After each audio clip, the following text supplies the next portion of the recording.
Although some people do not believe that the moon has been visited, there are dozens of evidence on this subject. 1. A total of 382 kilograms of rock and soil samples were brought back from the moon during the Apollo missions. These samples have isotopic properties and formation processes not found on Earth.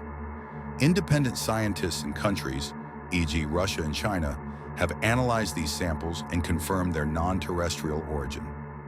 2.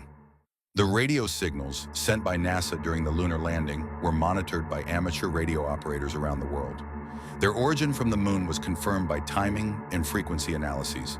A false transmission could not have been sent from exactly the right spot on the moon. Third, NASA's LRO, Lunar Reconnaissance Orbiter, satellite has now photographed the Apollo landing sites on the lunar surface with high resolution.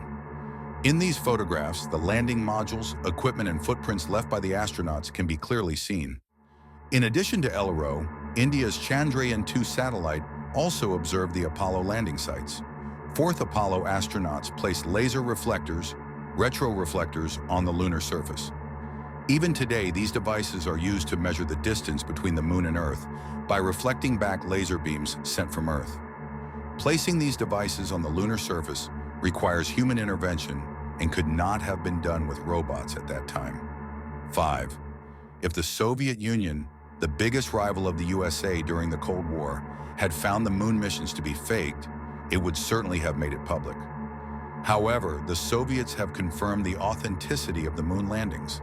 This is an important indirect evidence that the moon landing was not faked. 6th, in 1969, CGI technology and the necessary equipment for faking shots did not exist.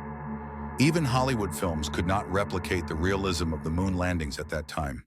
For example, the low gravity effects on the lunar surface could not be properly simulated on Earth. 7. The Apollo program was supported by tens of thousands of engineers, scientists, and technicians. It is impossible for a fraud to be concealed on such a large scale. It is practically impossible for so many people to keep secrets.